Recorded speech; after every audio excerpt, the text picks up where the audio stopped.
Welcome to N9 media. నేను మీ journalist విప్లవశ్రీ. కరుడుగట్టిన నేరస్తుల్లా చేతులు కాళ్లకు సంకెళ్ళు. సరుకుల రవాణా చేసే సైనిక విమానాల్లో కుక్కేసిన మూటల్లా సుమారు 30 గంటలకు పైగా ప్రయాణం. ఇది మన దేశ వలసదారుల తరలింపుపై అమెరికా అమానుష వైఖరి. ఒకవైపు భారత్లో తమకు స్నేహ సంబంధాలున్నాయని చెబుతూనే మన వారిని అవమానకరంగా అమానవీయంగా మన దేశానికి పంపింది. అయినా మేరా భారత్ మహాన్ అని ఉపన్యాసాలు దంచే మోడీ గొంతు మాత్రం కనీసంగా కూడా పెగల్లేదు. పైగా అక్రమ వలసలు కాబట్టి ఈ గెంటివేతను సగౌరవంగా స్వాగతిస్తున్నట్టు విదేశాంగ మంత్రి జైశంకర్ ఘనంగా పార్లమెంటులోనే ప్రకటించారు. అమెరికా అమానవీయ వైఖరికి నిరసనగా ప్రతిపక్షాలు పార్లమెంటును స్తంభింపజేయటం భారత ప్రజల మనోభావాల వ్యక్తీకరణే. ట్రంప్ తన తలతిక్క నిర్ణయాలతో మన దేశ ప్రయోజనాలకు చిల్లు పెడుతున్నా సరే చిన్నపాటి స్పందన కూడా చూపనిది మన ప్రధాని మోడీనే. అనేక దేశాలు వలసదారులైన తమ ప్రజల పట్ల అమెరికా అమానుష చర్యల్ని వ్యతిరేకించాయి. కానీ మన విశ్వగురు మాత్రం ఆ సాహసం చేయలేకపోయారు. కొలంబియా లాంటి దేశాలకు ఉన్న తెగువ ధైర్యం కూడా మన ప్రధానికి లేవా? ప్రశ్నించడం చేతగాదా అన్న సందేహాలు కలుగుతున్నాయి. అమెరికా అధ్యక్షుడి ఆలోచనలు, నిర్ణయాలు, చర్యలు అనాగరికమనటానికి ఇదొక ఉదాహరణ మాత్రమే. ట్రంప్ నిర్ణయాలు ఆ దేశాన్ని గొప్పగా మారుస్తాయో లేదో కానీ ఇతర దేశాల రాజకీయ, ఆర్థిక, భౌగోళిక స్థితుల్ని తలకిందులు చేస్తున్నాయి.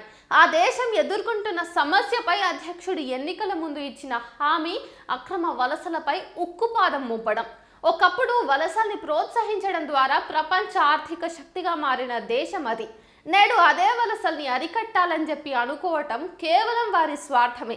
అక్రమంగా వచ్చిన వాళ్ళని ఆపడం, వెనక్కు పంపించడంలో ఎవరికీ ఆక్షేపణ, అభ్యంతరం ఉండక్కర్లేదు. కానీ వారిని పంపిన తీరే అమానవీయం. తాము కఠినంగా ఉన్నామని చెప్పుకోవడానికి ఇంత తీవ్రంగా వ్యవహరించక్కర్లేదు. మన దేశం ఈ విషయంపై అభ్యంతరం వెలిబుచ్చి వారిని ఉన్నంతలో మర్యాదగా తీసుకురావడానికి కృషి చేయాల్సింది. ఆ దిశగా మన ప్రభుత్వం ఆలోచనలు కూడా చేయకపోవటం ఇక్కడ శోచనీయం. మొన్న బుధవారం అమృత్సర్కు తిరిగొచ్చిన వారందరూ మెరుగైన ఉపాధి కోసం అమెరికా బాట పట్టిన వాళ్లే. ఆస్తులు తాకట్టు పెట్టి అందిన చోటల్లా అప్పులు చేసి ఏజెంట్లకు డబ్బులు ధారపోసి మరీ అక్కడికి వెళ్లారు. అలా ఏ దేశంలోకైతే దొడ్డిదారిలో ప్రవేశించడం సమర్థనీయమైతే కాదు. అలాంటి వారిని తిప్పి పంపడంలో కర్కశత్వం ప్రదర్శించడం కూడా సమంజసం కాదు.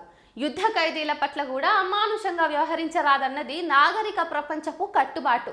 ఈ కట్టుబాట్ల సంగతి అటుంచితే కనీస మానవత్వం కూడా చూపించని ట్రంప్ సర్కారు పోకడలు గర్హనీయమైనవి. స్వదేశీ దోపిడీ ప్రభుత్వ విధానాలపై ఉద్యోగ, ఉపాధి అవకాశాల కోసం పోరాడడానికి బదులు విదేశీ వ్యామోహంతో లక్షలాది మంది విద్యార్థిక యువతీ యువకులు అమెరికా, యూరప్, కెనడా, ఆస్ట్రేలియా వంటి సుదూర దేశాలకు వెళ్లడం తెలిసిందే.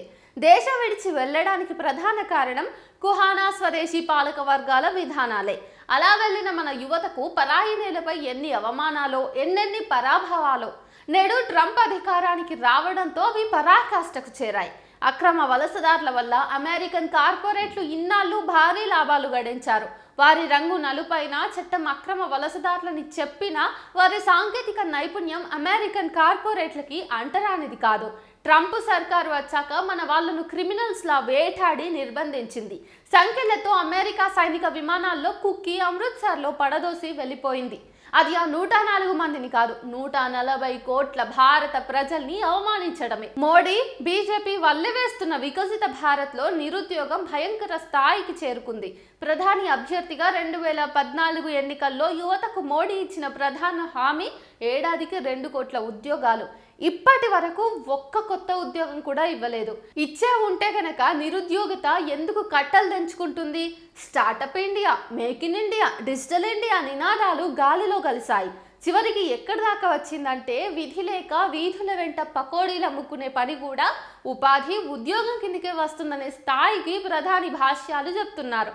దేశాన్ని ముందుకు నడిపించాల్సిన యువత ఉపాధి లేక నిరాశ, నిస్పృహలతో బలవన్మరణాలకు పాల్పడుతున్న ఘటనలు అనేకం. బీజేపీ ప్రచారం చేసుకునే అచ్చేదిన్ వచ్చి ఉంటే ఇంతమంది యువత విదేశాలకు సక్రమంగానో దొడ్డిదారిలోనో వెళ్లాల్సిన పరిస్థితి వచ్చేదే కాదు కదా. ఈ తర్కాన్ని యువత గ్రహించాలి. మోదీ చేస్తున్నటువంటి మత రాజకీయాలను, మోడీ పెడుతున్నటువంటి ప్రలోభాలకు యువత చిక్కకుండా జాగ్రత్తగా ఓటు వేయాల్సిన అవసరం ఉంది.